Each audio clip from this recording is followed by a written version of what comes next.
स्वर्ग का हकदार कौन? मरने के बाद स्वर्ग के द्वार पर 4 व्यक्ति खड़े थे। इन 4 व्यक्तियों में पहला राजा था, दूसरा एक बिजनेसमैन था, तीसरा पंडित था और चौथा एक आम आदमी मजदूर था। किसी को भी यह पता नहीं था कि कौन स्वर्ग के अंदर प्रवेश कर पाएगा और कौन वहीं से वापस लौटा दिया जाएगा। सब स्वर्ग का दरवाजा खोलने की राह देख रहे थे और आपस में बातें कर रहे थे। जैसे कि राजा को मरने से पहले से ही आदत थी, उसने अपनी बात सबसे पहले बताई। राजा ने कहा, मैं बहुत प्रख्यात राजा हूँ, मैंने धरती पर अपना बहुत नाम कमाया है, इसलिए पूरी संभावना है कि मैं ही स्वर्ग में जाऊंगा। फिर व्यापारी ने अपनी बात सामने रखी। वह बोला, मैंने धरती पर खूब धन कमाया और उस धन से मैंने सैकड़ों लोगों की मदद की, इसलिए मैं ही स्वर्ग का हकदार हूँ। अब बारी थी पंडित की, तो पंडित ने मुंह खोला और सबको यह कहा, चाहे तुम जो सोच लो, लेकिन यह बात तो तय है कि स्वर्ग के दरवाजे खुलेंगे तो मेरे लिए ही।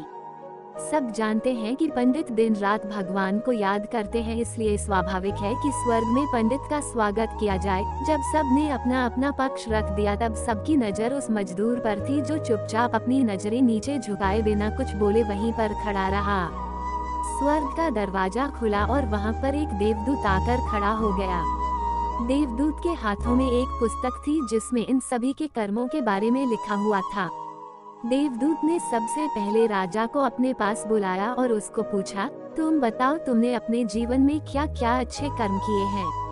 मैं उन्हें इस पुस्तक में देखकर फैसला करूंगा कि तुम्हें अंदर आने देना है या नहीं। राजा ने कहा, मेरा राज्य जितना बड़ा था उतना ही समृद्ध था और मेरी राज्य के सभी लोग खुशहाल थे।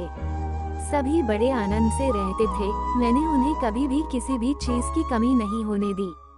यही मेरे अच्छे कर्म है। देवदूत ने अपने पुस्तक में देखा और देखने के बाद राजा से कहा, तुम सच बोलते हो, तुमने अपने राज्य की प्रजा को बहुत सुखी रखा था, लेकिन तुमने अपने राज्य की सीमा बढ़ाने के लिए जितने युद्ध किए थे, उन युद्ध की वजह से हजारों सैनिकों ने अपनी जान गंवा दी थी। उन हजारों सैनिकों के परिवार के दुख का कारण तुम बने थे, इसलिए तुम स्वर्ग में नहीं आ सकते। अब बारी थी व्यापारी की। व्यापारी से जब देवदूत ने पूछा कि तुम्हारे अच्छे कर्म क्या है, तब व्यापारी ने उससे कहा, मैंने सैकड़ों लोगों को खाना खिलाया है, कई आश्रमों में दान किया है, कई निराश्रित लोगों के लिए घर बना कर दिया है, यह मेरे अच्छे कर्म है। देवदूत ने फिर से अपने पुस्तक में ध्यान से देखा और देखने के बाद व्यापारी से कहा, तुम्हारा कहना भी ठीक है कि तुमने बहुत दान धर्म किया है, लेकिन यह दान धर्म तुमने जिन पैसों से किया है, उन पैसों को कमाने के लिए तुमने न जाने कितने झूठ बोले हैं, कितनी हेराफेरी की है और कितनी मिलावटें की है, इसलिए तुम भी स्वर्ग में नहीं आ सकते। जब पंडित से यही सवाल किया गया तो पंडित ने बड़े ही आत्मविश्वास के साथ कहा, मैंने अनगिनत लोगों को ज्ञान दिया है, हजारों यज्ञ और पूजाएं की है और दिन रात भगवान का जाप किया है, इससे अच्छे कर्म और क्या हो सकते हैं। देवदूत ने अपनी पुस्तक के अंदर झांक कर देखा और पंडित से कहा, आपने जितने भी लोगों को जो भी ज्ञान दिया है, उन बातों पर खुद कभी अमल नहीं किया। आपने यज्ञ, पूजा या भगवान का नाम निस्वार्थ भाव से कभी नहीं लिया, इसलिए आपका भी स्वर्ग में आना प्रतिबंधित है। मजदूर यह सब देखकर हैरान था।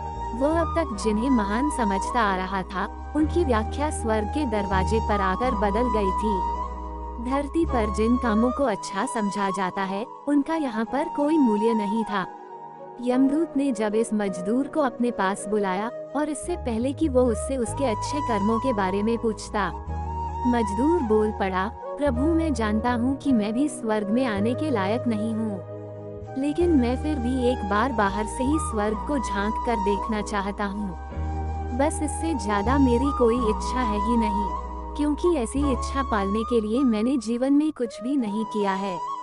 मैं पूरा दिन मेहनत करता और जो भी पैसे कमाता उन्हें अपने परिवार के पालन पोषण में खर्च कर देता, इसलिए दान धर्म के लिए कुछ बचता ही नहीं। लोगों की भला मैं क्या सेवा करता, क्योंकि काम के बाद जो थोड़ा सा समय मिलता उसको अपने ही बूढ़े माँ बाप की सेवा में बिता देता।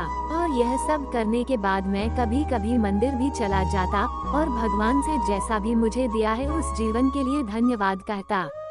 देवदूत ने अपनी पुस्तक में बड़े ध्यान से देखा और थोड़ी देर देखते ही रहा। फिर उसने मजदूर से पूछा कि तुम याद करके बताओ, तुमने कभी तो कोई अच्छा काम किया होगा। मजदूर ने थोड़ी देर सोचने के बाद बोला, हाँ मुझे थोड़ा थोड़ा याद है। एक बार मैं बहुत भूखा था और मैं खाना ही खाने बैठा था कि एक बहुत ही कमजोर कुत्ता जो ठीक से चल भी नहीं पा रहा था, वह मेरे पास आ गया और मेरे खाने को देखने लगा। तब मैंने अपनी रोटी उसे खिला दी थी और उस दिन मैं खुद भूखा सोया था। मजदूर की बात सुनने के बाद देवदूत मुस्कुराया और मजदूर को बड़े सम्मान से स्वर्ग के अंदर लेकर गया। दोस्तों, अच्छे कर्म लोभ, मोह, माया इन सब भाव में आकर नहीं किए जाते और न ही उन्हें अच्छे कर्मों की श्रेणी में गिना जाता है। निस्वार्थ भाव से किया गया एक ही अच्छा कर्म भी आपके जीवन के सारे पाप धोने की शक्ति रखता है। इसलिए जब भी मौका मिले निस्वार्थ भाव से और अच्छे मन से अच्छे कर्म किया करें।